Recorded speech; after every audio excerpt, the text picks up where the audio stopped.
Cette conférence va maintenant être enregistrée. Bonjour tout le monde, jeudi 18 juillet 2019, point bourse du jour. Avec la baisse des marchés asiatiques, Nikkei baisse de 2,14%. Le CAC est sorti par le bas d'une dérive latérale qui durait depuis 13 séances, donc on est actuellement à 5540. Alors il n'y a rien de bien méchant, hein. On a un petit gap à la baisse ce matin. On voit tout de suite que tout est très calme, il n'y a pas de relais, ça tient plutôt bien.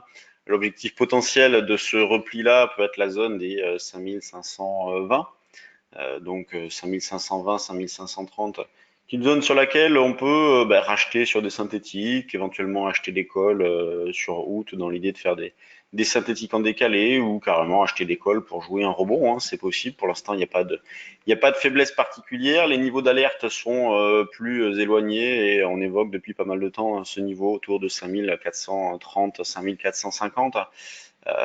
Pour l'instant, ça tient. Alors le DAX, lui, il est impacté par SAP qui a sorti des chiffres pas terribles. SAP était en baisse de 10%. Donc on va voir si on a un petit peu de lourdeur, un petit peu de contagion. Pour l'instant, ce n'est pas du tout le cas.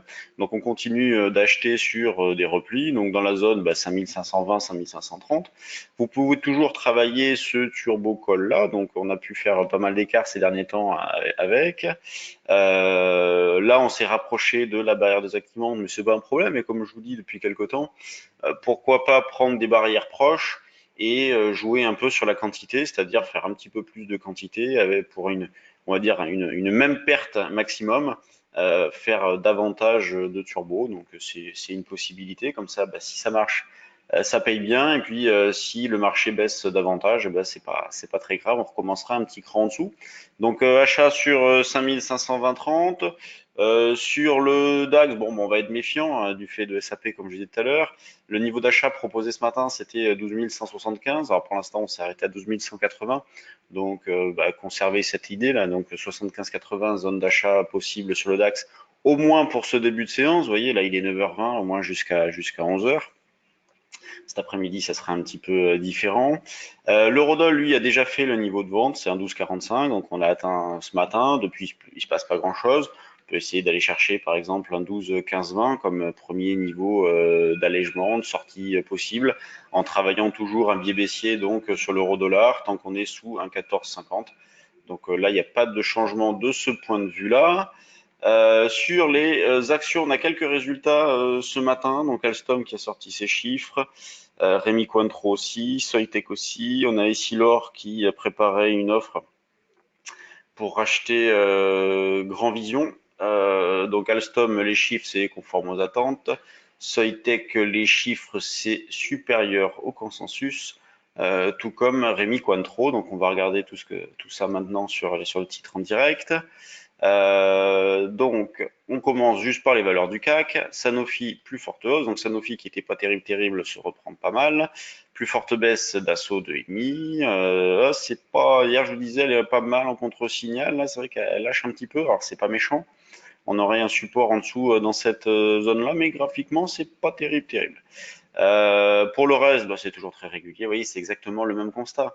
Le marché se comporter à 5006, comme il se comporte maintenant à une bonne cinquantaine de points plus bas, mais comme il se comportait précédemment dans la phase de hausse avec énormément de calme, de l'arbitrage. En l'absence de catalyseurs, les marchés ne font pas grand-chose, profitent de ces catalyseurs pour monter d'un petit cran. Bon, là, on a un petit repli, c'est pas méchant, reste éloigné des niveaux d'alerte.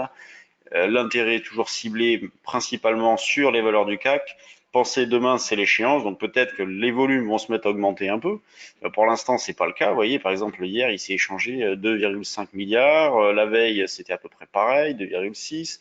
Avant, on était à 2,3, 2,4. Donc, on a toujours des volumes qui restent assez modestes et pourtant des positions qui vont être tournées donc sur l'échéance suivante.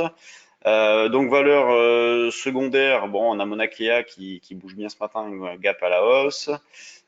Soitec, donc avec les chiffres, elle perd 1,9%, c'est pas bien méchant. De manque de densité sur des titres comme Mastrad, alors moi je suis toujours dessus, hein, j'en ai. Il y a un manque de densité qui est terrible, l'écart entre l'offre et la demande est énorme. Bon, Prologue ne fait pas grand-chose, je l'ai mis sous surveillance avec un déclenchement au-dessus de ça. Bon, pour l'instant, elle ne veut pas y aller. Bon, pour le reste, il y a pas énormément de valeurs dans le screener. Vous voyez, 2h24.